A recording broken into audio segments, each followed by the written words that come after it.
Do this. Hey guys, welcome to another week. Black Friday's coming, and figured we would hit the record button and go. So it's 1 week away, and so we're talking a little bit before Chris, and there's some stuff going on, and I just want to say I'm leaving the country because I will spend less money doing that than I will staying here for Black Friday. I don't know about you guys, but like, that's how I feel. Hey, but the internet, but the Black Friday links work everywhere. If you're leaving the internet, leaving the country, it's not going to matter. I'm going to leave Cyber Monday. I'll get you. I got to fly back on Friday, so Black Friday. So if I'm on a plane, I'm just not open up I'm just not going to catch the internet. So there you go. Yeah. So let's start off with a stat. This is ridiculous. This is the insane stuff that we deal with, right? So between October 1st and November 9th of this year, Trend Micro research team found 66,491 Black Friday shopping related scam URLs in the United States that was being sent out through like phishing emails and ads and things like that. The worst part about that, the final week that they had recorded it, and I'm sure these numbers will get updated, they doubled. There was a 100% increase in 1 week.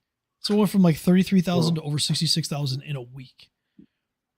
There's money in this. There's money in getting people to click on these links. And a lot of money. Yeah, it's kind of terrifying. I think last year I saw that there was and last year I think, and I could be wrong on this, but like I think there was like 10 or 20% less.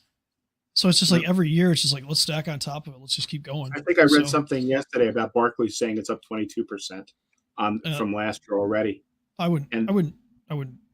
So those are all phishing URLs, Carl. And I know that when you do risk assessments, when you're testing some companies, you actually send out fake phishing emails. How successful are they when reaching out?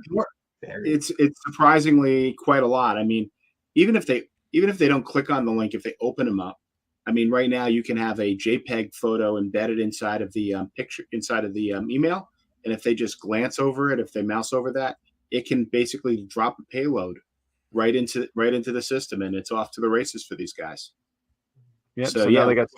It's not unusual to get 80-90% of penetration with the phishing emails, even when they know they're under a risk assessment. I have a new idea for this. We should use QR codes, and we should just send them to the YouTube video for being rickrolled.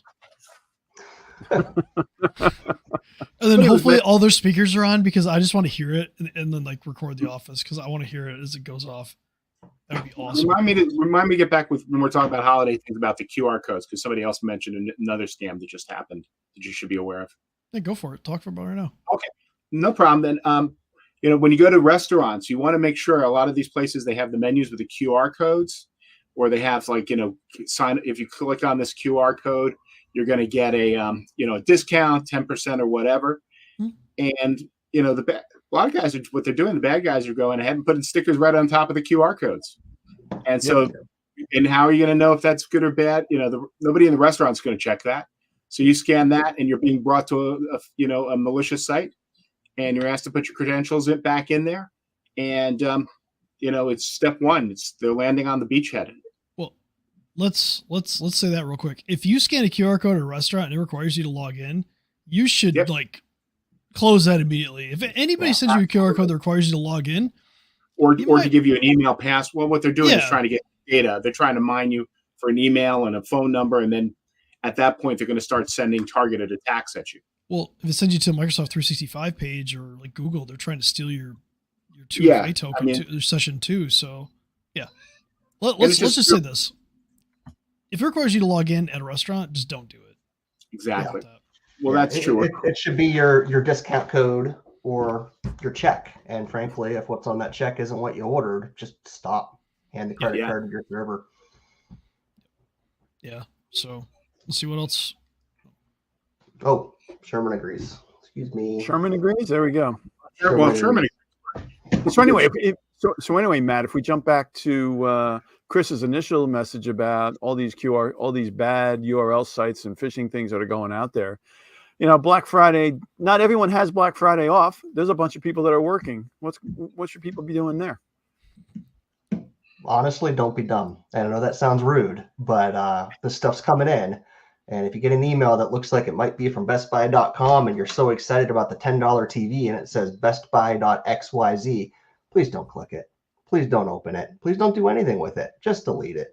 Also, if you're not looking for a TV, and this is a little self-control for Chris because he has to leave the country to not buy too much stuff, just stop shopping. Honestly, ignore most of it. So you can kill two birds with one stone. Is that a good thing? I don't know what the sayings are. Good. I'm terrible at Sweet birds. I had to fact check your Best Buy to XYZ, and luckily that doesn't exist right now. But after this post, maybe it will tomorrow. They might register for the $5 it costs. I'm gonna try to fish Chris for a television. You ain't gonna get me Log money in, for try to sell him a television. I don't Really, need a the deal television. seems too good to be true. It probably is. And if it's not something you can type in bestbuy.com or amazon.com and find yourself, it's probably not real. Simple as that. And that goes back to with all these fake emails. If you get an email that says click here to get a $10 coupon or a $50 off coupon, that's how they're getting in. They're getting people to click. So Well, Bob, what would you do about business owners as far as their employees, shopping on their computers, on the company computers and stuff like that? Chris and I have talked about this a lot. What are the company policies? Do you have any policies for internet use in the office? A lot of people are like, oh, well, it's just a website. They can go do whatever they want at lunchtime. Well, that's not the case anymore. And we really don't want to see any of this personal shopping happening in the office, but we have to have a policy. As long as we have a policy, now we can build controls around that policy. But if let's go a little deeper on policy too. Let's for people out there that don't really spend a lot of time with policy, maybe you have an HR handbook. Policies are considered mandatory. Everybody has to follow them. So if you want to go through, if you have to terminate somebody based off of that, and look, none of us are lawyers, but if you have to terminate somebody for that, if they've signed off like an acceptable use policy, kind of what Bob's saying, that's mandatory that they follow that policy. And if they don't, there's recourse that can be done for it. So I actually had sidetrack for a second. I actually had a client that had a policy on policies that people couldn't train on more than 5 policies a day. It was like, you have to just train a little bit, learn it, and move on. Well, I think too, sometimes with policies, and this, I know it's a little side, people want everybody to accept every policy. Realistically, policies in a company the only people that should be accepting policies for like your person should be the ones that affect you. Yep. For your job. Not all the policies in the company, because that's going to be far reaching past what your job role is, but an acceptable use policy is something that everybody signs, right? Exactly. It's a simple policy. How do we use the hardware? How do we use the internet? How do we use the software inside the business? And when you're looking at it from why you'd have an acceptable use policy, it's all about risk. If people are browsing the internet and just going anywhere and you have no controls in place and there's no policy in place, how is that defensible? It is. Well, Chris, let me change the paradigm for a second for you. Let's pretend it's not a computer. Let's pretend you gave every employee a company car with the logo of the company on there. And, on Black Friday, instead of going on the internet, they proceeded to take those cars and drive them to, the local stores and everything. And, what are the chances that they might get into an accident inside of a crowded shopping mall? So it's really, what you're doing is when they are on those computers really are an extension of the company. Well, to your point, Carl, an accident in a parking lot's one thing. What happens if somebody goes out and has a couple drinks at lunch and then hits somebody? Even worse. And not that we're trying to support vehicular manslaughter while drinking and driving or anything, but not today. Never. Wink, wink. Thanks for clarification. But to Carl's point, that's it. When you let people just browse the internet unfettered inside of your company, it's kind of like that. It's kind of like giving them, like what Carl said, give them a company car with your logo on it, and then something bad happens and you expect no recourse from it. And unfortunately, bad people want your money. It's really simple. Yeah. And that's a big thing. We talk to people. We talk to people all the time, and they say, "Well, I've got nothing that the bad guys want from me. I'm just a small business." Well, you got a bank account.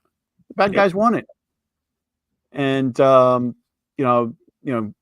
for Black Friday, and it reminds me of gift card scams again, because they're going to be out there in force also. And I had one person that had $500 worth of gift cards in her hand, because she was on the phone with somebody that called her from a support perspective and said, "Oh, we mischarged you, and I need to get it back, or I'm going to lose my job." This guy was so under her skin that I talked to her for probably 15 minutes trying to convince her that it wasn't real. And I wound up hanging up on her. I happen to know her kids, and I called her kids. I said, "Stop your mother." Mm-hmm. And these guys, it's a social engineering thing, and the guys know how to do it. So be careful, everybody. It is Black Friday. It will be Black Friday next week. And Hey, I got one more thing, one more scam that's going out before the holiday. This one is unbelievable. You can go on Amazon and buy prop money, $10. You get like a whole bunch of bills. You go, well, obviously, if you feel each one of them, they don't feel like they're made out of real money paper. But you're getting, you got some of your fake money too. I give you a couple to my kids for chores? No, not really. I'm not that awful. No.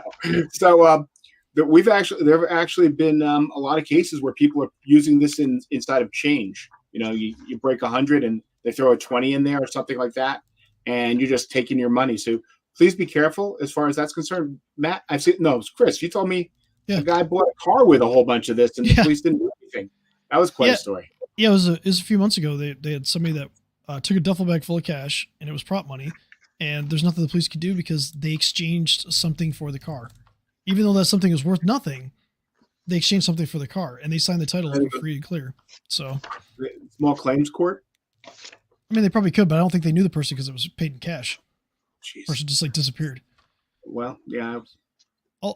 Also, with your guys' prop money, are you guys going to go rent one of those jets and you're going to start doing like an Instagram photo shoot? Just throw it up in the air so nobody knows. Yeah, make it rain on the plane and stuff like that. I like my Monopoly in the back, so I like to I like to up the game. Next thing you know, we're going to see Carl's YouTube video is going to be Carl in a Ferrari going to a private jet, and the private jet, if you scale back, is going to just be on the runway. Money, so his jet's gonna be nicer than mine. Yeah. It's $10. I think Matt got by with 50 cents on his prop.